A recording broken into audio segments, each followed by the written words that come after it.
Hello everyone, and welcome to a new daily video series in which I will be reading through the entire book of the Acts of the Apostles. Acts is the fifth book in the New Testament and was written by the same author as the Gospel according to Luke, to which it serves as the direct sequel. It picks up the story of the early church in the immediate aftermath of Jesus' resurrection from the dead, and opens by retelling the story of Jesus' final appearance to his disciples and subsequent ascension, and follows this up with the story of Pentecost 10 days later, on which the disciples first received the Holy Spirit. As Pentecost is celebrated today in churches across the world, it seems an appropriate time to start this series, so as the story of Pentecost appears in chapter 2, I am releasing the first 2 chapters today, and will hopefully release a new chapter every day from tomorrow onwards. Luke's Gospel and the Acts of the Apostles were both probably written at around 70 to 80 AD, although some scholars have suggested an earlier date.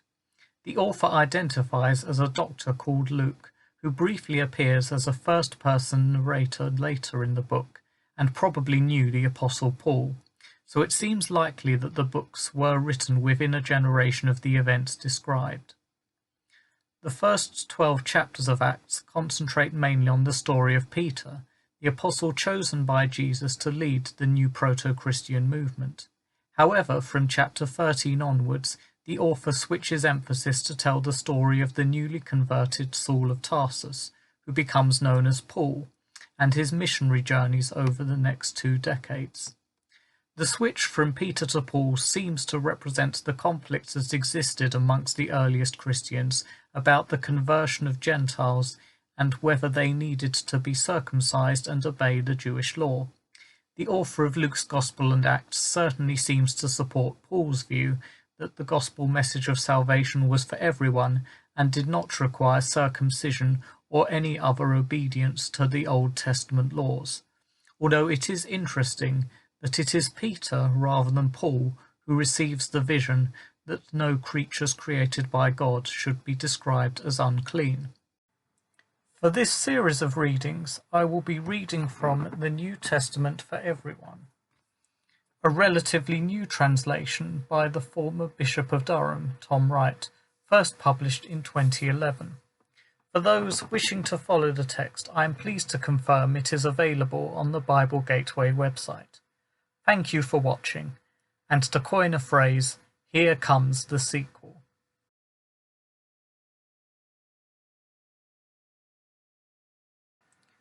A reading from the Acts of the Apostles, Chapter 1, Here Comes the Sequel. Dear Theophilus, the previous book which I wrote had to do with everything Jesus began to do and teach. I took the story as far as the day when he was taken up, once he had given instructions through the Holy Spirit to his chosen apostles. He showed himself to them alive after his suffering by many proofs. He was seen by them for 40 days, during which he spoke about God's kingdom.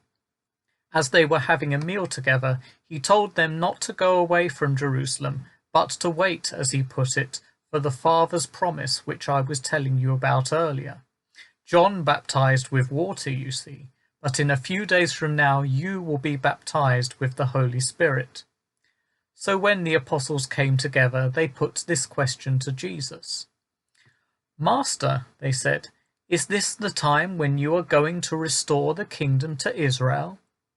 It's not your business to know about times and dates, he replied. The Father has placed all that under his own direct authority.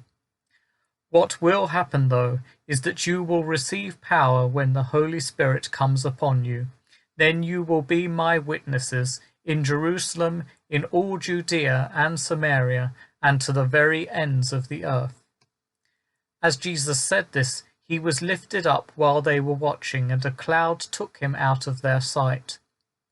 They were gazing into heaven as he disappeared. Then lo and behold, 2 men appeared dressed in white, standing beside them. Galileans, they said, why are you standing here staring into heaven? This Jesus who has been taken from you into heaven will come back in the same way you saw him go into heaven. Then they went back to Jerusalem from the hill called the Mount of Olives, which is close to Jerusalem, about the distance you could travel on a Sabbath. They then entered the city. They here means Peter, John, James, Andrew, Philip, Thomas, Bartholomew, Matthew, James the son of Alphaeus, Simon the Zealot, and Judas the son of James, and went to the upstairs room where they were staying. They all gave themselves single-heartedly to prayer with the women, including Mary, Jesus' mother, and his brothers. Around that time, Peter stood up in the middle of the gathering, which by this stage numbered about 120. "My dear family," he said, "the Holy Spirit spoke long ago through the mouth of David about Judas, who became a guide to the people who arrested Jesus. There it is in the Bible, and it had to come true. He was counted along with us, and he had his own share in the work we've been given. Judas, you see, had bought a field with the money his wickedness had brought him, where he fell headlong and burst open with all his innards gushing out. This became known to everyone who lived in Jerusalem, so that the field was called, in their local language, Akeldamak, which means blood place. For this is what it says in the book of the Psalms, 'Let his home become desolate, and let nobody live in it,' and again, 'Let someone else receive his overseeing task.' So this is what has to be done. There are plenty of people who have gone about with us all the time that our Master Jesus was coming and going among us, starting from John's baptism until the day he was taken from us. Let one of them be chosen to be alongside us as a special witness of his resurrection." So they chose two, Joseph, who was called Barsabbas, with the surname Justus, and Matthias. "Lord," they prayed, "you know the hearts of all people. Show us which one of these two you have chosen to receive this particular place of service and apostleship from which Judas went away to go to his own place." So they cast lots for them. The lot fell on Matthias, and he was enrolled along with the 11 apostles.